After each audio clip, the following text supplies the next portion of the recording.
Picture this, because I'm not asking you to imagine some random scenario. I'm asking you to remember your life. It's 1:30 p.m. on a Saturday, and somehow you're not relaxed. You're not recharged. You're not even fully human yet. You're sitting in your car or on public transit, and you're staring out the window like you're watching someone else's life go by. Your eyes are open, but you're not present. You've got that 1,000-yard stare that says, yeah, I technically survived the week, but something in me didn't. Saturday is supposed to feel like freedom, but instead, it feels like the afterparty of a disaster, like your nervous system is still vibrating from Monday, like your brain is still under fluorescent lights, still in a meeting, still bracing for the next notification, even though it's the weekend. And what's wild is you don't even feel dramatic. You feel normal. Because this is what normal looks like in late 2025. Everyone's tired, everyone's behind, everyone's doing fine while quietly living in a state of low-grade panic. You're not falling apart, you're just functioning. And that's the scariest part. You can be completely drained and still show up, still answer emails, still run errands, still do the chores, like a robot with a cracked screen. Because this wasn't a busy week. This was a 50-hour week, the kind where time stops behaving like time. The days blur together. You don't remember what you ate. You don't remember if you drank water. You don't remember how many times you told yourself, I'll deal with that later, until later became 1:30 p.m. on Saturday. Your body is leaving work, but your mind is still trapped there,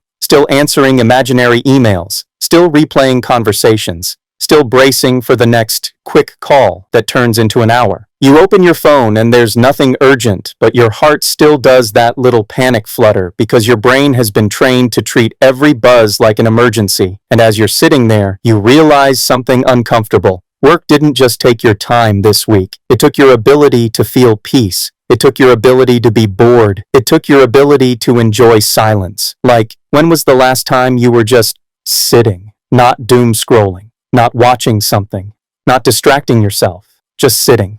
We don't even do that anymore. If your brain gets 2 seconds of quiet, it immediately starts playing the greatest hits, unpaid bills, awkward conversations, deadlines, and the horrifying reality that Monday is always loading in the background. So you start heading home, and the idea of cooking dinner feels insane. Not hard, not annoying, insane. Like asking someone who just ran a marathon to casually do a set of deadlifts. Your fridge could be full, and it wouldn't matter. You could have ingredients, spices, a clean kitchen, a recipe, and your body would still react like you're being asked to build a house. Because cooking requires decisions, and you've spent all week making decisions for other people. Cooking requires energy, and you gave all your energy to meetings that could have been emails. Cooking requires planning, and your brain is already running on fumes. So you do the only thing that feels possible. You open the delivery app. And notice what that is. That's not treating yourself. That's not being lazy. That is outsourcing survival. That is buying back enough mental space to make it through the day without crying in the kitchen.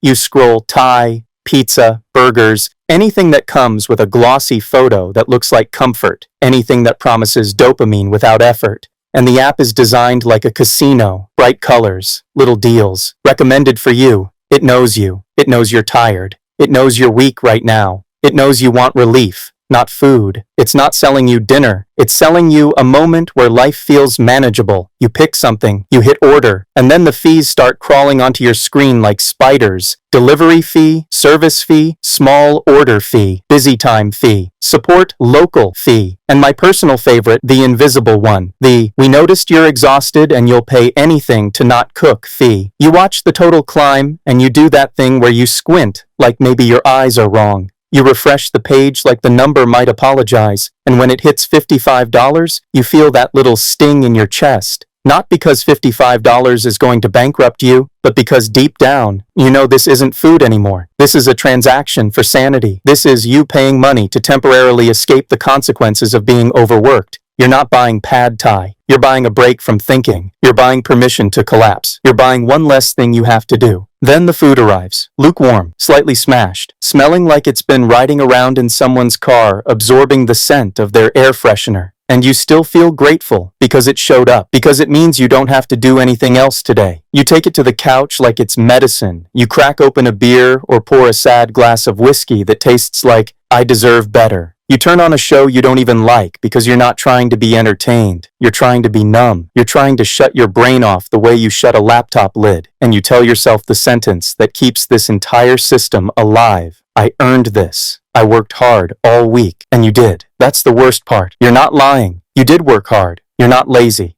You're not irresponsible. You're not bad with money. You're exhausted. You're drained. And this is what drained people do. They spend money to feel okay again. But here's the twist. Here's the part that changes everything. Because this is where your brain needs to stop thinking like a consumer and start thinking like an accountant. Mathematically, you didn't just spend $55. You think you did because that's the number on the screen. That's the number that shows up on your bank app. That's the number your brain files away under food. But that $55 is just the part you can see. It's the receipt. It's the headline. It's the little piece of the iceberg floating above the water while the real monster is hiding underneath. Because what you paid for wasn't just pad thai or pizza or burgers. You paid for everything that led up to that moment. You paid for the exhaustion. You paid for the stress. You paid for the week that left you too fried to chop an onion without considering retirement. You paid for the mental bandwidth that got drained by meetings that didn't need to exist and emails that could have been one sentence. You paid for the fact that when you finally got home, your brain didn't have enough juice left to make one more decision, so you outsourced the decision to an app. And that's why this is so sneaky, because it feels like you're making a simple choice. I'm ordering dinner, but you're not. You're paying a bill from earlier in the week. You're paying interest on emotional debt. You're paying the late fees on your own energy. That $55 is connected to your entire work life. It's connected to your commute, the gas, the wear and tear, the time bleeding out of your day in slow motion while you stare at brake lights. It's connected to your wardrobe, the I need to look employable tax, the clothes that aren't even for you, they're for the performance. It's connected to your time, because the job didn't just take 8 hours, it took the hours before work where you're getting ready, and the hours after work where you're too cooked to do anything meaningful. It's connected to your stress, because stress is expensive. Stress makes you spend. Stress makes you crave convenience. Stress makes you say whatever to the price, because the real currency you're trying to protect is your remaining willpower. It's connected to your lost energy, the part of you that used to have hobbies or friends or the ability to cook something simple and feel proud of it.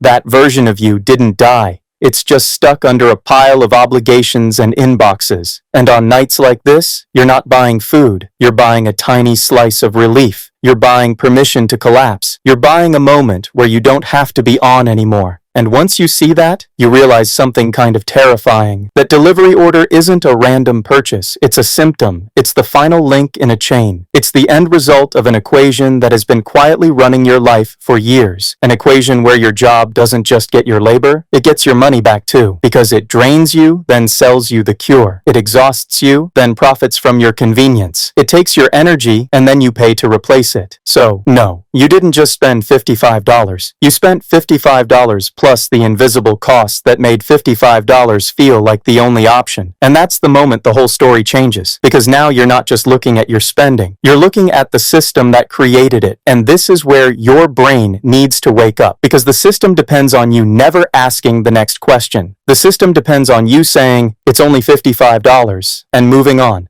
But what you should be asking is, how many hours of my life did that cost? Not how many hours at your salary rate. How many hours at your real rate? The rate after taxes, after commuting, after work expenses, after stress spending, after the extra unpaid time work steals from you because you think you're making $30 an hour. That's what your salary says. That's what your offer letter says. That's the number you tell yourself when you say, I'm doing okay. But $30 an hour is not your wage. It's your wage before reality takes its cut. It's your wage before taxes, before commuting costs, before the looking employed tax, before the convenience spending that happens when you're too tired to cook, before the decompression spending you do just to feel normal, before the hours you don't get paid for, getting ready, commuting, recovering, worrying, checking emails, thinking about work while it's supposed to be your time. Once you include the things work requires you to spend and the hours work requires you to surrender, your $30 can shrink to $15,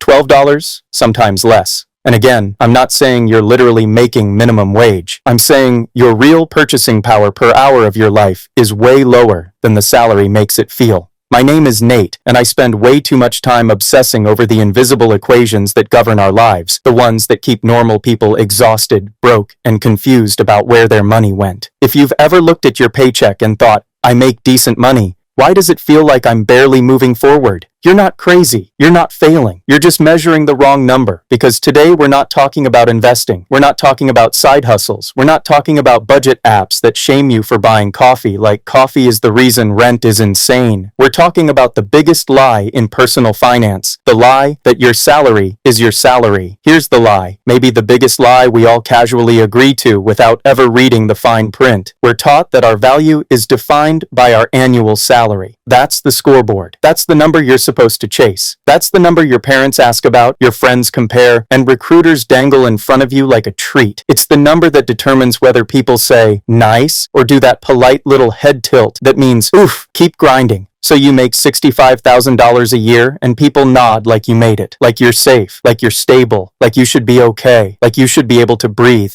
And on paper, that's about $31 an hour, which sounds respectable. It sounds like adulthood. It sounds like you're not struggling. It sounds like you should be able to order a $55 meal without feeling guilty. But here's the problem. That number is not your value. It's not your reality. It's not even your wage in the way you think it is. It's just the top line number, a headline, like a company bragging about revenue while conveniently ignoring the fact that the business is bleeding money behind the scenes. Because in the business world, if a company only looked at revenue and ignored expenses, it would go bankrupt instantly. That's not even a debate. If a bakery sells $1 million of bread but spends $1 million on flour, rent, staff, equipment, insurance, repairs, and delivery, that bakery isn't successful. It's not growing. It's not thriving. It's dead. It's a charity with an oven. It's working non-stop just to break even. And eventually, one bad month wipes it out. And the crazy part is, everyone understands this when it comes to businesses. Everyone knows profit margin matters. Everyone knows that making more doesn't mean anything if your costs rise faster. Everyone knows you can make 6 figures and still be broke if you spend 6 figures.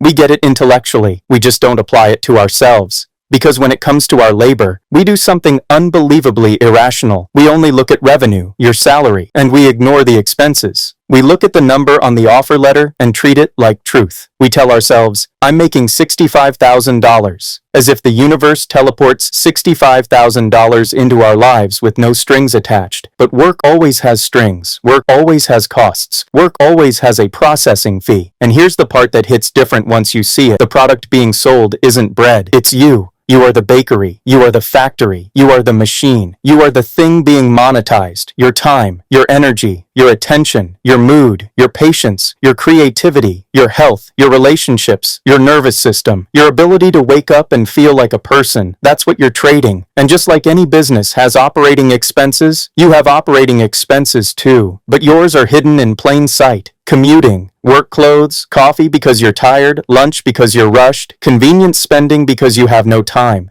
decompression spending because you're stressed, the hours you donate getting ready, commuting, recovering, worrying. The mental bandwidth work steals even when you're off the clock. The exhaustion that makes you outsource your life and pay extra for everything. Those are costs. Those are expenses. Those are the cost of goods sold for the business of being employed. So when someone says, I make $65,000, what they're really saying is, my labor generated $65,000 in revenue. Cool. Now what did it cost you to generate that revenue? What did you spend to keep the job? What did you lose to maintain the performance? What did it do to your sleep, your diet, your stress level, your relationships, your weekends, your identity? Because this isn't just about money. This is about your ability to rest without feeling guilty, your ability to think clearly without brain fog, your ability to come home and still have something left for the people you love, your ability to have a life that isn't just work plus recovery. And that's why this lie is so powerful, because it makes you feel like you're doing fine as long as the salary number looks good. It convinces you that the scoreboard is the whole story. But the truth is, salary is just revenue. And if you don't know your expenses, you don't know your real wage. You don't know your margin. You don't know if you're actually profitable or just busy. So yeah, $65,000 sounds respectable. $31 an hour sounds decent. But until you subtract the costs, until you factor in what you paid in time, stress, and money to earn it, you don't actually know what you're making. You only know what you're being told. So let's do a realistic audit. Meet our hypothetical worker, James. James makes $65,000 a year. That's $31 an hour. But before the money hits his account, taxes show up. Federal tax, state tax, FICA. Depending on where he lives, he might take home something like $48,000 to $52,000. So right away, his $31 becomes $23 to $25. That's the part everyone knows. Now the work expenses: commuting, gas, insurance, maintenance, parking, depreciation, or transit passes and ride shares. Conservatively, $3,500 to $4,500 a year. Then the looking employed tax: clothes, shoes, haircuts, dry cleaning, grooming, another $1,000 to $2,000. Then the convenience tax: lunches, coffee, snacks, quick meals because you're too tired, $2,000 to $4,000. Then decompression spending: drinks, impulse purchases, I deserve this, coping costs, $2,000 to $3,000. So now James's usable income might be around $39,000. But wage isn't just money, it's money divided by time. HR says 40 hours a week. But James spends time prepping, commuting, orbiting the office during lunch, decompressing, and mentally carrying work home. He's giving 50 to 55 hours a week to employment, roughly 2,600 hours a year. Now divide $39,000 by 2,600. That's about $15 an hour. That's the real number. And once you see that, everything makes sense. Why you can't get ahead, why you feel broke while being successful, why your weekends are just recovery missions, why you spend money to feel okay, because your life is running on thin margins. Now here's where this becomes powerful. Once you know your real hourly wage, you start translating price tags into life hours. This concept comes from Your Money or Your Life. If your real hourly wage is $15 and you see a pair of shoes for $90, that's not $90. That's 6 hours of your life, 6 hours of commuting, emails, meetings, performance. And now the question isn't, do I want these shoes? It's, are these shoes worth 6 hours of my life? That question is like a force field against impulse spending. This also exposes the golden handcuffs trap. You get offered a promotion, $10,000 more. Sounds amazing, but the job demands more time, more stress, more availability. You buy more convenience.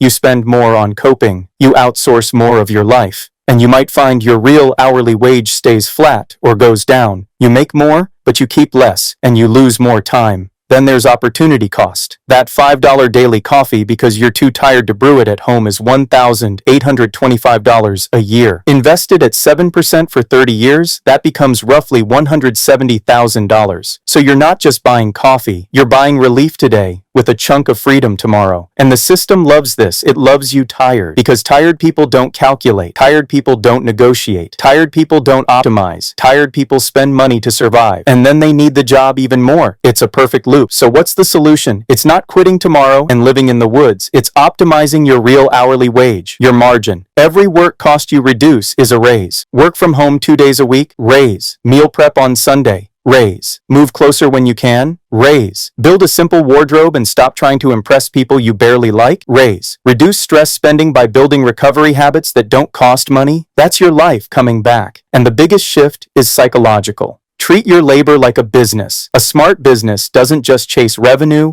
it protects margin. Your life is the business. Your margin is the time and money you have left over to actually live. That's what freedom is, not a bigger salary. Margin. So here's what I want you to do this weekend when you have a clear head. Run your numbers. Estimate after-tax income. Calculate commute costs. Track convenience spending for a month. Be honest about decompression spending. Estimate true weekly hours, including prep, commuting, and recovery. Divide net usable income by true hours. Write the number down. My real hourly wage is cows. Put it somewhere you'll see it. So next time when you're about to spend $55 on delivery, you're going to pause and ask, how many hours of my life is this? And that question will change everything. We're living in a world where time is the ultimate currency. The financially secure buy time. Everyone else sells it. Don't sell your time without knowing the real exchange rate. Audit your wage. Cut the vampire costs attached to work. Build a gap between income and expenses, because that gap is where your options live. If this made you rethink how you evaluate your pay, share it with someone who's always tired but makes good money, because I promise you, they're feeling the same thing. Thanks for watching, and I'll see you in the next episode.